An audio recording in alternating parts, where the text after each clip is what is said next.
समदुःखः सुखस्वस्थः समलोष्टाश्मकाञ्चनः तुल्यप्रिया प्रियो धीरः तुल्यनिन्दात्मसंस्तुतिः समदुःखः सुखस्वस्थः समलोष्टाश्मकाञ्चनः तुल्यप्रिया प्रियो धीरः तुल्यनिन्दात्मसंस्तुतिः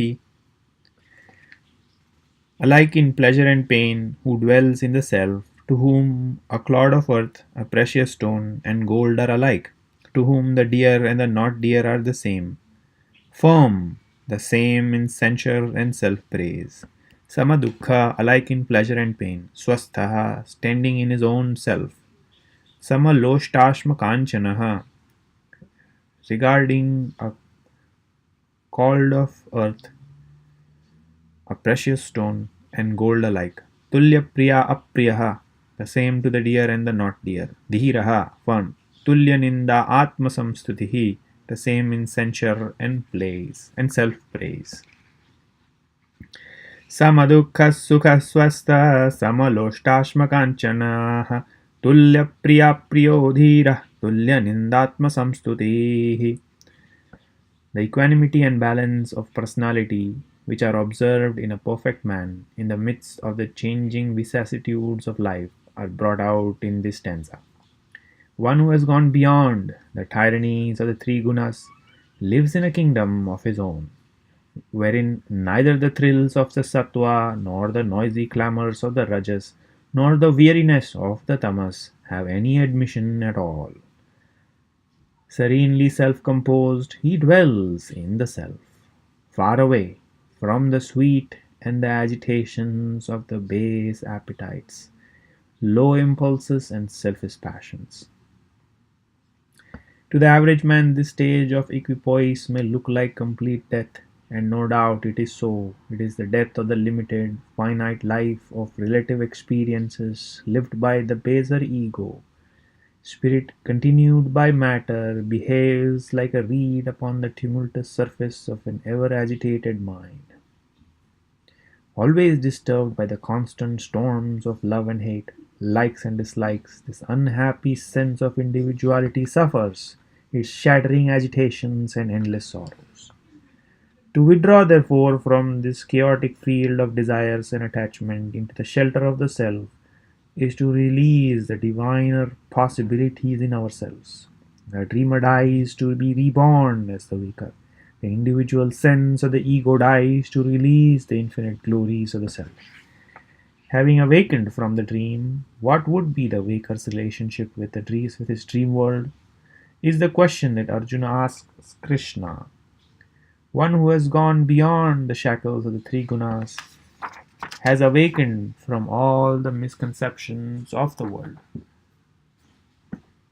fed by the I-ness and my-ness. In that state of godly awakening, there cannot be any deep and sincere relationship with the experience of the lower world, whether it be joy or sorrow, things dearer or not dearer, blame or praise. In all the experiences, he is balanced, unattached, witness.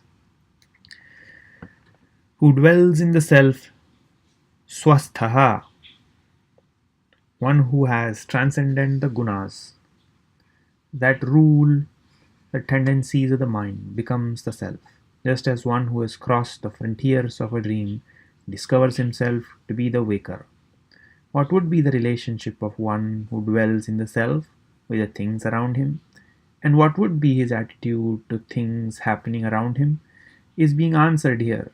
Established as he is the supreme wisdom, the world that is contacted from the levels of the body, the mind and the intellect does not touch him.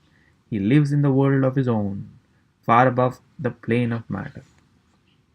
Alike in pleasure and pain, to come in contact with the outside world through sense perception, to evaluate them in terms of similar experiences in the past, and to experience pleasure or pain is a trick of our individual personality. The worlds of stimuli march into us and we respond to them, and these intelligent responses can fall under two categories: pleasure and pain. That which is pleasurable to be one is bound to be painful to others. If the things of the world were in their own nature either pleasurable or painful, they would have certainly caused the same uniform reactions in all of us. It is the nature of the sun to be hot, and therefore the heat of the sun is common to all of us. But the things of the world do not produce reactions in everyone in the same way, and therefore it is an interpretation of our mind and intellect, which is colored by our own past experiences. He who is not looking at the world through these colored goggles of the mind and intellect will be alike in pleasure and pain. Regarding a clod of earth, a precious stone, and gold alike, possessions of things is another appetite which majority of living creatures have. People like to possess and hold precious stones or gold, but do not care for a clod of mud. But to an awakened man of wisdom, all these possessions are one and the same, and from his estimation, none of them has any real value. Children collect peacock feathers, shells, marbles, broken glass bangles, old stamps, sharply stones, etc., from the roadside or from the waste paper basket, and with extreme possessiveness they keep them as their precious possessions. But as they grow without regret, they throw them away, and the younger ones in the family accept them with gratitude as a precious inheritance from their elders. Similarly, a man living in his egocentric life of desires from the possessions may value gold and precious stones, but to the awakened soul, in his sense of infinitude, there these limited possessions, hugged on by the lesser mind, have no charm at all. The same towards things dear and things not dear.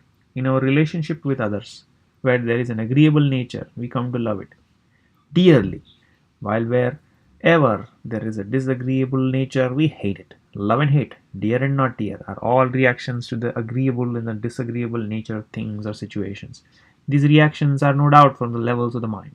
One who is standing on windy shores wearing a thick coat will not feel the cold that another must feel when in his nakedness he is dipping in the sea.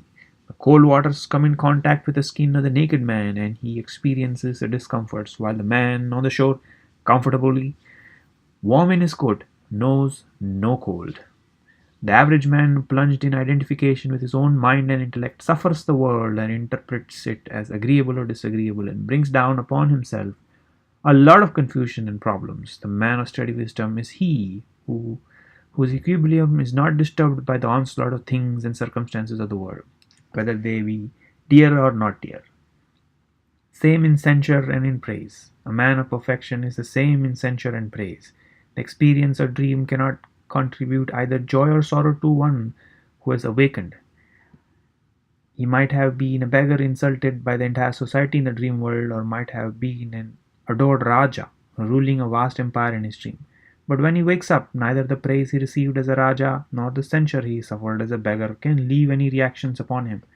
Awakened from the dream, the man of wisdom evaluates the blame and praise of the world outside and finds them both utterly insignificant. In the above four beautiful chosen phrases, Vyasa has indicated some of the main conditions of life in which the ordinary man becomes to eke out his joys and sorrows, pleasure and pain, good and bad possessions, agreeable and disagreeable experiences, joys and sorrows, provided by praise and censure, are some of the conditions of life by which we get entangled in web of agitations and sorrows.